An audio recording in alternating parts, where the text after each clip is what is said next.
Pemirsa, seluruh pengungsi Rohingya yang berada di tempat penampungan sementara di komplek kantor Bupati Aceh Barat melarikan diri. Petugas yang berjaga kaget seketika saat menemukan tenda yang biasanya ramai dihuni Rohingya tiba-tiba kosong. Sebanyak 27 orang pengungsi Rohingya yang berada di tempat penampungan sementara di komplek perkantoran Bupati Aceh Barat Sabtu pagi tiba-tiba menghilang. Diperkirakan mereka melarikan diri sekitar pukul 04.30 waktu Indonesia Barat menjelang subuh.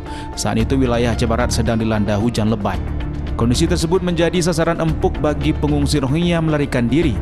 Petugas kaget saat menemukan tenda yang biasanya ramai dihuni pengungsi Rohingya tiba-tiba kosong dan hanya menyisakan tumpukan pakaian. Hingga kini belum diketahui pasti kemana kaburnya puluhan Rohingya tersebut. Memang selama ini sudah 9 kali Rohingya ini mencoba melarikan diri, namun yang berhasil sebanyak 2 kali.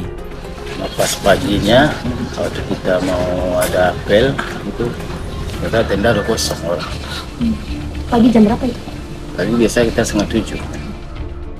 Sebelumnya, 75 pengungsi Rohingya yang ditempatkan di komplek kantor Bupati Aceh Barat dievakuasi dari perairan Aceh karena kapal mereka terbalik pada Maret lalu. Namun setelah ditempatkan di kantor Bupati Aceh Barat, beberapa pengungsi Rohingya memilih kabur secara bertahap hingga tenda pengungsi kosong. Dari Kabupaten Aceh Barat, Afsah Ainus melaporkan.